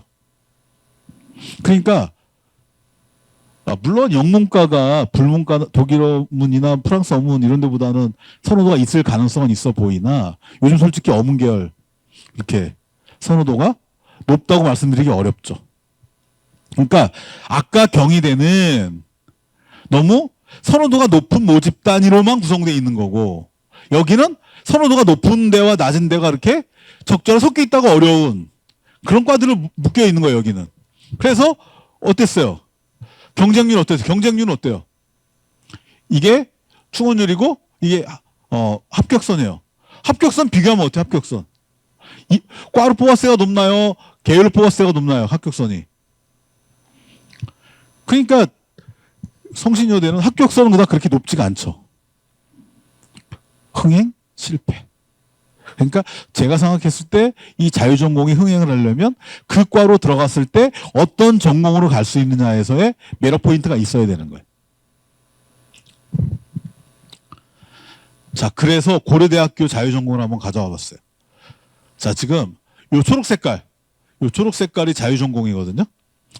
그리고 요 빨간 색깔을 3개가 있는데 경영, 경제, 통계. 요 색깔 빨간 색깔은 고대 문과 쪽에서 제일 인기 있는 과들이에요. 합격선 높은 과들. 정리하면은 자유전공 위에 문과학과가 있나 봐보세요 한번. 있어요 없어요? 일로 가보면 있어요 없어요? 없죠. 그러니까 고대 자유전공의 특징 인문계열 학과보다는 게 다 높았다. 근데 자연계열 학과에서는 자유전공보다 높은 과들도 있고 자유전공보다 낮은 과도 섞여 있죠. 이렇게 정리할 수 있어요. 이렇게 자유전공, 경영, 경제, 통계 그러니까 인문, 사인관학과보다는 합격선이 높았다. 자, 근데 올해 고대 자유전공은 어떻게 될 것 같냐? 자, 위에 이게 작년 정시에 고대 자전을 합격했을 때 전공을 선택할 수 있는 범위예요. 이게 작년. 컴퓨터, 데이터, 스마트 보안, 융합에너지, 수학. 저 5개 과를 갈 수 있어요. 작년에 고대 자전을 붙으면 자연계를 저 5개 과를 갈 수 있었던 거예요. 근데 올해 자연계를 갈 수 있는 과가 몇 개예요, 지금? 몇 배로 많아졌죠. 이 안에 인기학과가 있어요, 없어요? 생명공학 있네요. 화공생명도 있고 뭐 신소재도 있고 전기전자도 있네요. 그쵸? 그러니까 작년보다 올해 정시가 고대 자전의 매력이 더 늘었네요. 그쵸? 안 늘었어요?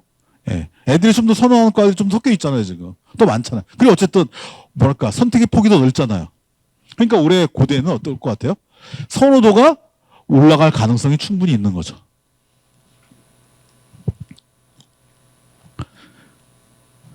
자, 홍대. 홍대에도 되게 자전을 오랫동안 뽑은 대학이거든요. 자, 홍대는 뭐냐면, 이 노란 색깔이 인문예능 자연계열이고요. 이 초록 색깔이 자연예능 자연계, 무전공이에요. 자유전공. 자, 그런데 제가 뭐라고 정리했냐면, 인문 쪽은 여기 보시면 노란 색깔 위에 인문학과가 없어요. 재작년에는 이제 뭐 경영이 있긴 있는데, 평균적인 어떤 데이터를 놓고 보면은 자전이 인문에서 제일 높은 과예요, 홍대는. 근데 자연 위에 요거 위에 건축이랑 전자전기 있죠. 여기 자연 위에 컴퓨터, 건축, 전자전기 있죠. 그러니까 홍대 자연의 자율전공은 자연계 모집 단위 중에서 좀 중상위권 학과다. 근데 인문은 제일 높은 학과다. 그러니까 어떤 대학이냐에 따라서 자전의 어떤 학과 서열이 이렇게 다르다는 거예요. 자, 세종대. 자, 그러면 올해 수시에서 저희 그 진학한 선생님들끼리 모여서 맥주 한잔 마실 때 제일 그 뭐랄까 화두가 됐던 대학 중에 하나가 세종대거든요. 왜 세종대가 화두에 올랐냐면은 이 왼쪽에 모이는 자, 몇 명씩 뽑아요, 이거 다 지금. 올해 수시 사례예요, 올해 수시 교과. 그러니까 뭐가 궁금했던 거냐면 세종대가 이 과를 다 한 명씩 뽑았어요, 올해. 왜? 자선 때문에. 그러면은 이 한 명 쓴 과의 경쟁률이 얼마나 나올 거냐가 정말 궁금했어요. 한 명 쓴 과들. 그리고 여기 한 명 뽑는 과고 여기는 인원 많이 뽑는 과들이에요. 인원 많이 뽑는 과들. 그리고 여기는 인원이 두세 명 뽑는 과들이에요. 제가 그룹을 세 개로 나눈 거예요. 한 명 뽑는 과, 한 명 뽑았던 과, 두세 명 뽑았던 과, 좀 여러 명 뽑았던 과. 그 어디가 경쟁률이 제일 높았을까요? 어디가 블라인드 시간에 원서가 제일 많이 들어갔을까요? 봤더니 한 명 뽑는 과는 평균 33%가 블라인드 시간에 들어온 거고 여러 명 뽑는 과는 29%. 그 다음에 두세 명 뽑았던 과는 한 31% 정도가 블라인드 시간에 원서가 들어왔어요. 아까 제가 뭐라고 말씀드렸냐면 서울 주요 대학들이 블라인드 시간에 한 44% 원서가 들어왔다고 그랬거든요. 44%. 그러니까 대충 거칠게 표현하면은 한 30% 전후로 블라인드 시간대 원서가 들어온 거예요. 그런데 정말 특이한 건데 여기 보시면은 법학과가 있어요. 법학과. 블라인드 시간 이전에 11대 1이었어요. 근데 문 닫았더니 14대 1이 됐어요. 국문과 11대 1이 11대 1 그대로야. 물리천문 11대 1이 11대 1 그대로. 그러니까 어떤 과는 한 명도 안 들어왔어요. 11대 1 자체가 이미 높으니까. 근데 어느 과는 12대 1이 16대 1 됐고 11대 1이 14대 1 됐고 심지어 여기 이과 낮은 과 중에 건축과가 있었는데 7대 1이 거의 배가 됐죠. 7대 1이 15대 1이 되고 그래서 정리를 하자면 블라인드 시간대 원서가 얼마나 들어올 것인가 한 명 모집하는 과 세종대의 수시 결과가 되게 궁금했는데 결론적으로 모집 규모와 관계없이 한 30% 전후로 블라인드 때 원서가 들어오더라. 자, 그런데 여기서부터는 신의 가호가 있어야 되는 거예요. 똑같이 한 명 뽑는 과도 더 들어오는 과가 있고 안 들어오는 과가 있더라. 그러니까 경향성은 예측이 어렵다는 거죠. 그러니까 우리 애가 만약에 뭐 이렇게 블라인드 시간대에 한 명 뽑는 과를 썼는데 안 들어왔다면 전생에 착하게 산 거고. 그쵸? 거기가 집중적으로 애들이 많이 들어왔다면 예. 그쵸? 예.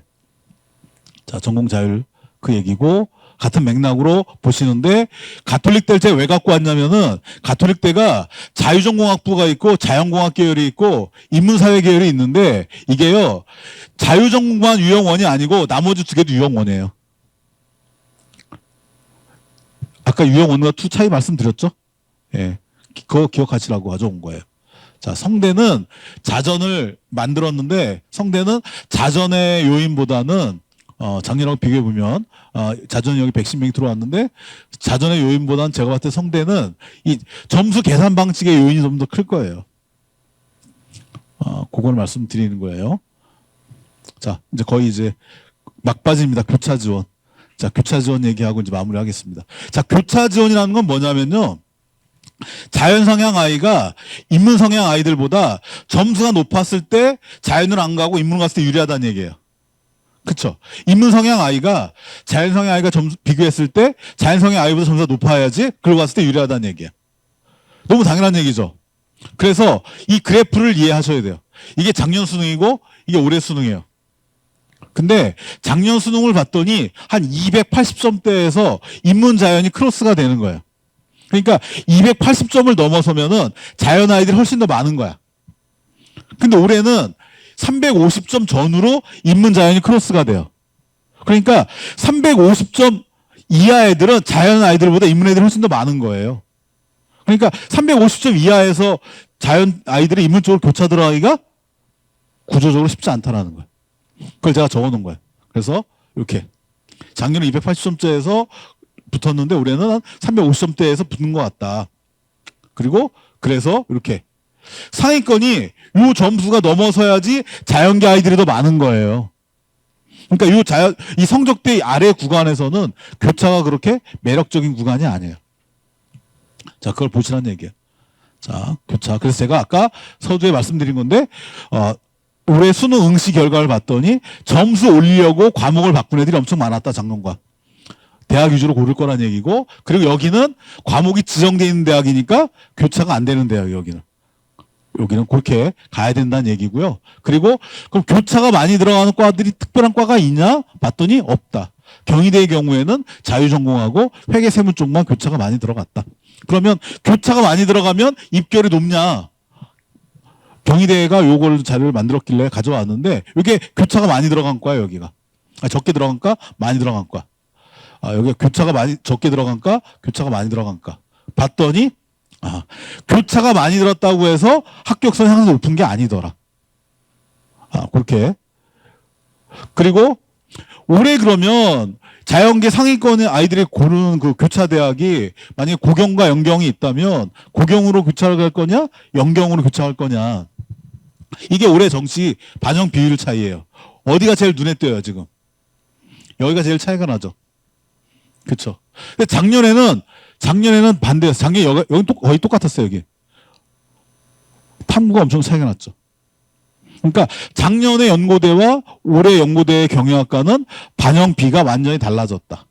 거기에 연대가 3%의 어떤 사탐 가산점을 만들었어요. 그러면은 상위권 아이들 중에서 고경이나 연경 둘 중에 하나를 교체해보고 싶다라는 아이라면은 고대와 연대 중에서 수학 성적이 상당히 높은 아이가 교차한다 그러면 연대와 고대 중에 어디가 더 매력적인가요?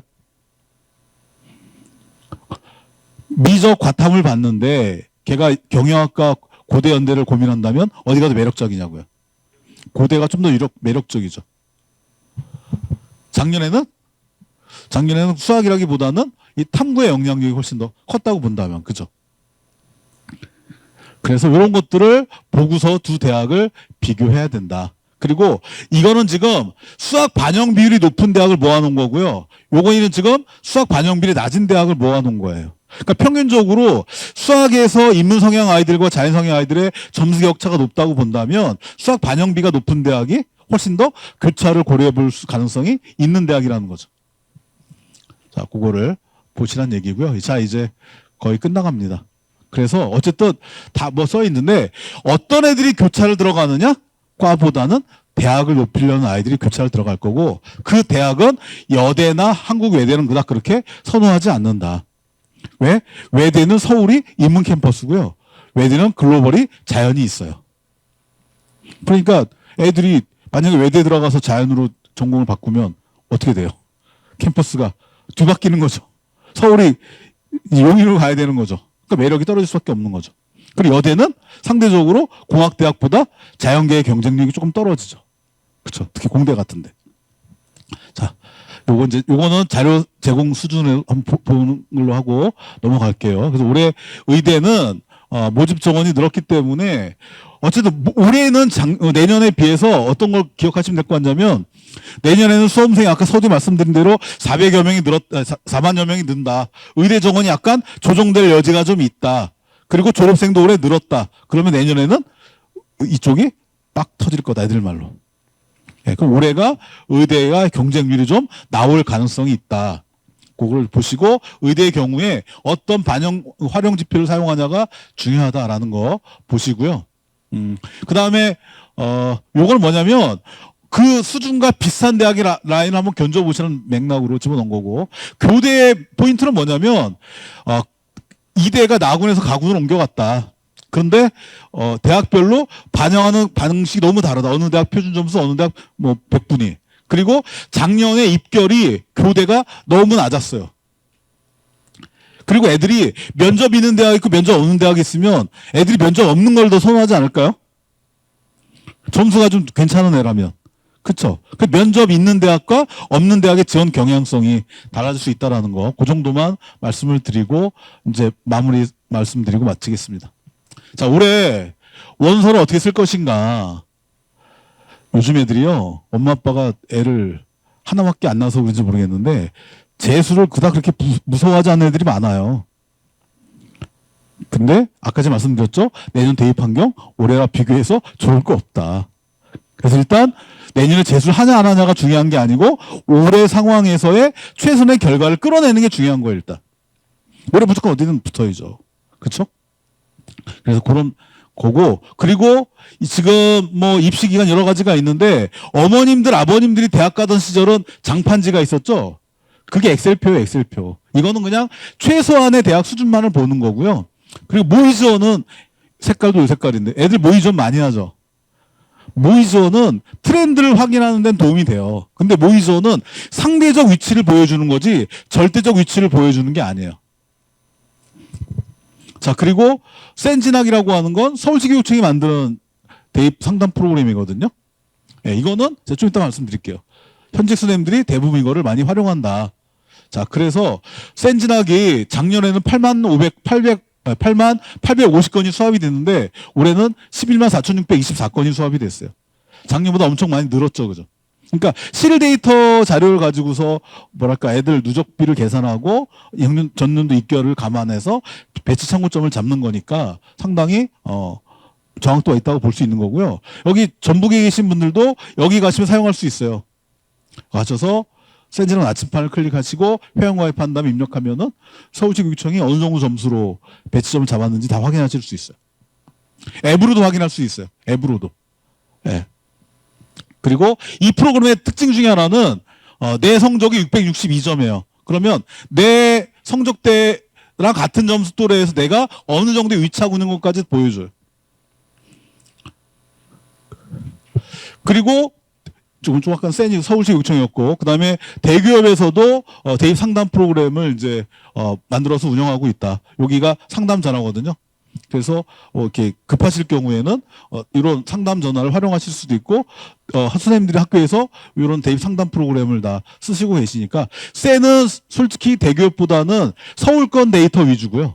지역 데이터가 상대적으로 적어요. 근데 여기 대기업은 지역 데이터가 좀 더 많죠. 근데 대기업 상담 프로그램의 아쉬운 점은 전년도 모집 단위가 있어야 돼요. 근데 무전공이 작년에 없었잖아요. 그럼 그런 측면에서는 조금 전년도 과거 입결을 보기가 좀 한계가 있다라는 것도 있는데 어쨌든 전화 상담이 좀 가능하다라는 거. 자, 이제 모의전 얘기만 하고 마무리하겠습니다. 이게 어딘지 추정이 되죠?